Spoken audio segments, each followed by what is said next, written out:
Monsieur le Président, Mesdames, Messieurs, je voudrais tout d'abord, Monsieur le Président, vous remercier très sincèrement, très chaleureusement pour les mots de bienvenue que vous venez de m'adresser et pour votre détermination avec votre profession à aider au retour de la croissance dans notre pays, à faire en sorte que les entreprises puissent être accompagnées dans la mise en œuvre des dispositions que nous prenons pour alléger leurs charges et faire en sorte qu'elles puissent retrouver leur compétitivité. Et puis laissez-moi entrer directement dans le sujet. Nous traversons une crise très profonde, très grave, qui conduit un très grand nombre d'entreprises à éprouver la crise, à être confrontées à des difficultés de trésorerie, parfois à devoir licencier leur personnel. Et en même temps, nous savons qu'à travers le réseau de nos entreprises en France, qu'elles soient industrielles ou de services, il y a énormément de compétences, de capacités d'innovation, d'opportunités de développement que nous devons saisir si nous voulons retrouver demain le chemin de la croissance. Ce gouvernement est déterminé à atteindre un certain nombre d'objectifs qui relèvent de ma compétence, qui ne concernent pas tous le CICE, mais dont je veux parler puisque je suis devant l'une des professions du chiffre. D'abord, la volonté de redresser les comptes publics. J'entends un très grand nombre d'acteurs de l'économie, de représentants de l'entreprise, de représentants de la banque. Ce matin, le président de la Banque de France invités à la diminution des dépenses publiques. Nous sommes engagés sur cette trajectoire aussi devant l'Union européenne. L'ensemble de ces acteurs considérant qu'il n'y a pas de possibilité de retrouver le chemin de la croissance si nous ne procédons pas à cette œuvre de redressement. J'ai eu l'occasion, depuis 2 mois que je suis dans cette responsabilité, de dire à plusieurs reprises aux représentants de l'économie et de l'entreprise le chemin que je souhaitais qu'on emprunte pour atteindre l'objectif du redressement. Et je voudrais vous indiquer, pour ceux d'entre vous qui vous interrogez sur la capacité de l'État à maîtriser ses dépenses, ce que nous avons fait, ce que nous souhaitons continuer à faire. D'abord, globalement, au cours des 10 dernières années, la dépense publique a évolué en moyenne de 2% par an. Nous avons inscrit dans nos engagements devant l'Union européenne la volonté de réduire sensiblement la progression de la dépense publique. En 2012, grâce aux efforts qui ont été faits à travers la loi de finances rectificative, la progression de la dépense publique n'a été que de 0,7%. Je souhaite qu'elle soit de 0,5% tout au long des années qui viennent, c'est-à-dire un rapport à peu près de 1 à 4 entre ce qu'a été l'évolution de la dépense publique au cours des 10 dernières années et ce que nous souhaitons faire tout au long du quinquennat qui s'est ouvert l'an dernier. Nous voulons également réduire les déficits. Ils se réduisent depuis 2011 et nous voulons accélérer le rythme de réduction des déficits. Je vous donnerai quelques chiffres, sans vous en donner trop, mais nous avons réduit le déficit structurel en 2012 de 1,2%. Je souhaite que nous puissions le réduire de 1,8% cette année et de 1% en 2014. Le déficit était de 5,3%, le déficit nominal en 2011. Il est de 4,8% en 2012. Je souhaite que nous poursuivions cette trajectoire de réduction des déficits, à la fois nominaux et structurels. Et cela ne se fera pas sans une réduction du train de vie de l'État. Pour la première fois en 2012, les dépenses de l'État ont diminué de 300 millions. Le budget que je suis en train de préparer, et qui explique d'ailleurs que je n'ai pas pu être avec vous tout l'après-midi puisque j'ai été en conférence budgétaire avec certains de mes collègues, ce budget 2014 doit nous conduire à afficher une diminution des dépenses de l'État de 1,5 milliard, ce qui ne s'est pas fait depuis de très nombreuses années en France. Alors on dit, mais où prenez-vous ces économies? En 2014, je vous disais 1,5 milliard de diminution des dépenses de l'État. Pour atteindre cela, 14 milliards d'économies et 6 milliards de recettes. Ces 14 milliards d'économies, nous allons les faire en diminuant le train de vie de l'État à hauteur de 7,5 milliards. Nous allons le faire en réduisant le train de vie des collectivités locales à hauteur de 1,5 milliard. Nous allons le faire en maîtrisant les dépenses d'assurance maladie au point de pouvoir dégager sur ce volet à peu près 3 milliards d'économies.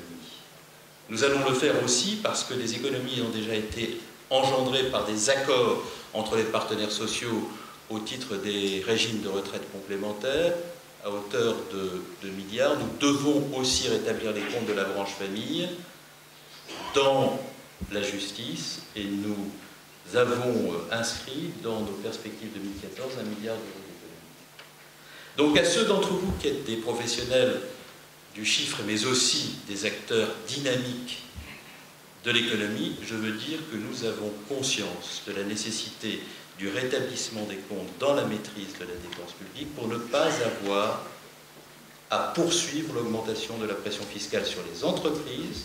Et je me rapproche de notre sujet. Pourquoi? Parce que l'augmentation de la pression fiscale sur les entreprises est une manière d'obérer leur compétitivité, dans un contexte où, dans la mondialisation, nos entreprises doivent au contraire afficher leurs atouts, leur capacité d'innovation, miser sur la recherche, et il faut pour cela qu'avec le plus grand pragmatisme, nous essayons de faire en sorte que les entreprises ne soient pas, par l'impôt, entravées, et que lorsque nous prélevons l'impôt sur elles, elles soient garanties que nous le faisons avec la volonté de ne pas remettre en cause leurs atouts, leur capacité d'innovation, leur capacité de développer la recherche privée et d'organiser le transfert de technologie. Voilà ce que je voulais vous dire en introduction, avec le plus grand pragmatisme, parce qu'il y a bien entendu un temps pour tout dans la vie publique, le temps des affrontements, au moment où les élections se déroulent, mais le temps du pragmatisme et de la volonté d'assurer dans le pays le rassemblement des énergies et des forces lorsqu'il s'agit de garantir le redressement et le retour de la croissance. Et le rôle du ministre du Budget, c'est aussi d'essayer de faire en sorte que dans ce pays qui connaît souvent la fièvre hexagonale, la confrontation, les débats théologiques, qui aime l'idéologie plus que le compromis, que nous puissions créer les conditions d'un bon compromis. Et l'entreprise en a besoin dans un pays où l'entreprise a souvent été, elle aussi, un lieu de débat et de confrontation. Le CICE, qui a été l'objet de votre débat d'aujourd'hui, a été décidé par le gouvernement précisément avec cette volonté de faire en sorte que les entreprises aient toutes leurs chances. Nous avons voulu concevoir une mesure simple, que je veux qualifier simplement comme une mesure d'allègement des charges des entreprises. 20 milliards d'efforts d'allègement de charges au profit des entreprises pour les aider à retrouver le chemin de la compétitivité, par le biais d'un crédit d'impôt qui, contrairement à des allègements de charges plus traditionnels, a pour mérite de ne pas optimiser le bénéfice des entreprises, c'est-à-dire de ne pas contribuer à l'augmentation de l'IS que celles-ci doivent acquitter, parce que lorsque par l'allègement de charges nous optimisons le bénéfice des entreprises, nous optimisons aussi l'assiette sur laquelle s'applique le taux d'impôt sur les sociétés. Et comme c'est ce que nous ne voulions pas faire, nous avons fait le choix de ce dispositif-là, parce que précisément, ce dispositif-là nous garantissait que les entreprises n'auraient pas à subir cet inconvénient. Je prends un exemple de comparaison. Si nous avions fait les 12 milliards d'allègements au titre de la TVA, pour obtenir le même effet que les 20 milliards d'allègements que nous faisons au titre du crédit d'impôt, il aurait fallu mobiliser beaucoup plus d'allègements au titre de la TVA pour obtenir le même résultat, parce que l'allègement au titre de la TVA conduisait à l'augmentation de l'IS perçu par les entreprises, et c'est aussi pour cette raison que nous avons voulu prendre cette mesure. Donc cette mesure, percevez-la avant tout comme une mesure d'allègement des charges sur les entreprises. Il y a un deuxième élément sur lequel je voudrais vous donner quelques explications et quelques messages. Il arrive qu'on nous dise « c'est compliqué », et il arrive aussi qu'on nous dise « c'est anxiogène ». C'est compliqué parce que l'instruction fiscale élaborée par les services que j'ai sous ma responsabilité, et je salue le directeur général des finances publiques, qui est une instruction fiscale qui a été prise en février 2012, par le nombre de pages, donne le sentiment de la complexité, mais c'est l'esprit de précision de mon administration qui fait le nombre de pages, ce n'est pas la complexité du dispositif. Et d'ailleurs, le dispositif est très inspiré des allègements dits Fillon, qui avaient leur utilité, leur intérêt, et aussi leur simplicité. Et nous nous sommes inspirés de la simplicité de ce dispositif pour faire en sorte que, par extension, il inspire aussi dans ses modalités de mise en œuvre notre propre crédit d'impôt, compétitivité, emploi. Parce que lorsque des choses marchent, qui ont été faites auparavant, il n'y a pas nécessairement de raison, en se laissant envahir par la petite politique, de les remettre en cause en oubliant de s'en inspirer lorsque l'on met en place de nouveaux dispositifs destinés à aider les entreprises. Donc, c'est un allègement de charges et ça n'est pas compliqué. Ensuite, c'est anxiogène, pourquoi? Parce que certains chefs d'entreprise nous disent « Ouh là là, mais si nous bénéficions de la mesure, nous allons attiser l'intérêt de l'administration fiscale qui viendra en raison de la mesure dont nous bénéficions procéder à des contrôles qui seront à ce point contraignants pour nous qu'ils nous feront oublier le bénéfice de la mesure. » Je veux là aussi être extrêmement clair, je pense que le directeur général des finances publiques vous a délivré un message sans ambiguïté sur ce point. Le CICE ne sera pas pour nous une occasion de procéder à des contrôles. L'assiette sera bien entendu vérifiée par l'URSSAF, comme cela est tout à fait logique, et nous procéderons non pas à des contrôles sans fin, mais simplement nous veillerons pour un certain nombre de cas, qui seront d'ailleurs pas les plus nombreux, bonnes conditions d'application de la mesure. Donc ne voyez pas dans le CICE une porte d'entrée vers le contrôle fiscal systématique et tatillon. Il n'y a aucune perversité dans l'administration que je dirige. Il y a une grande rigueur, un grand professionnalisme, mais il n'y a pas de volonté d'obérer la mise en œuvre d'une mesure par des contrôles systématiques dont des dispositifs décidés par le gouvernement seraient le prétexte. Troisième message que je voulais vous envoyer, c'est que vous pouvez en bénéficier tout de suite, qu'il sera comptabilisé en 2013, mais que la plupart des entreprises en bénéficieront en 2014, mais par avance de phase, parce que des entreprises sont confrontées à des difficultés de trésorerie, nous avons voulu créer les conditions de l'ouverture de ce dispositif dès à présent à des entreprises qui pourraient en avoir besoin aujourd'hui par anticipation. Comment avons-nous fait? Nous avons mobilisé la Banque publique d'investissement, dont je salue les représentants présents dans cette salle et qui vous permet en ligne de pouvoir, à la faveur de quelques clics, de bénéficier immédiatement de ce crédit d'impôt. Et comme nous avons souhaité aussi que dans les territoires, les chefs d'entreprise qui connaissent leur banque puissent auprès d'elles bénéficier de la mesure, une convention a été signée notamment par votre profession, la BPI, la Fédération professionnelle des banques, de manière à ce que les banques garanties par le dispositif de garantie de la BPI puissent, sur les territoires, offrir aux entreprises clientes le bénéfice de la mesure sans tarder.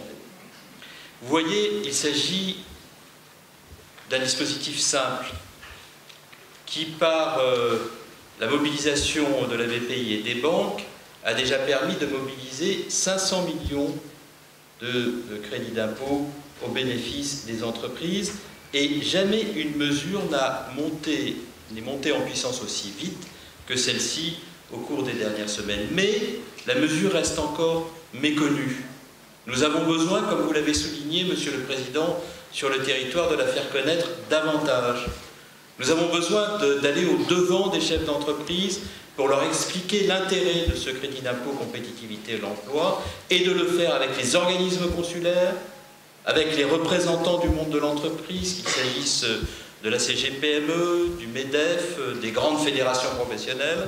Nous avons besoin de le faire aussi avec les professionnels du chiffre, qui sont les partenaires de tous les jours, des entreprises, quelle que soit leur taille, qui veulent croître et se développer dans la rigueur, le respect du droit, et en prenant des précautions qui les protègent et les garantissent de pouvoir se développer dans l'avenir.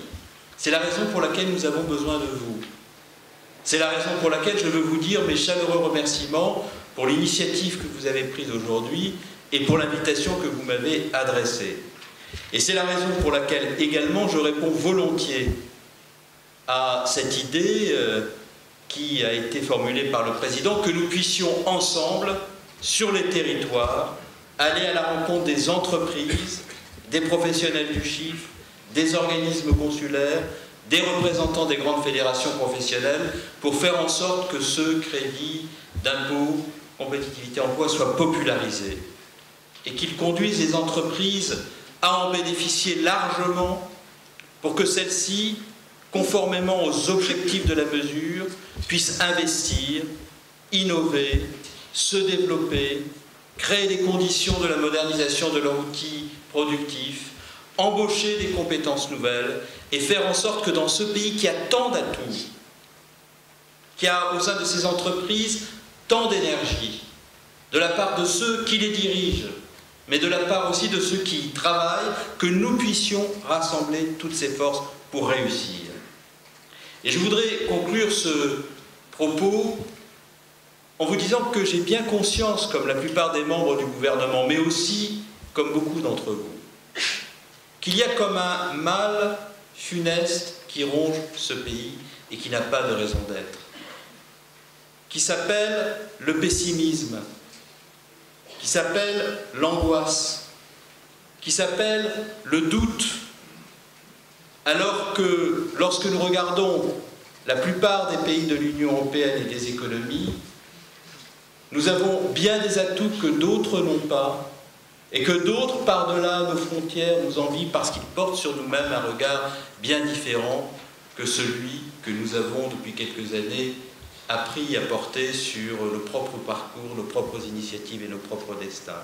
Il faut croire dans nos capacités à réussir le redressement, à réussir la croissance, à réussir le développement de nos entreprises. Et je veux vous assurer que ce gouvernement dans son ensemble, et les ministres qui consacrent tout leur temps à leurs tâches, sont habités par une seule et unique volonté, dans le plus grand pragmatisme pour la plupart d'entre eux, réussir le redressement de notre pays, favoriser le développement de son économie, réconcilier les Français avec l'entreprise et faire en sorte que nos entreprises aient les meilleures chances dans la compétition internationale de faire prévaloir leurs atouts, de gagner des marchés et de créer les conditions de leur développement par l'innovation et par le recrutement des meilleures compétences, c'est-à-dire par le développement de l'emploi. Merci à vous pour votre engagement, merci pour votre présence, merci pour votre attention.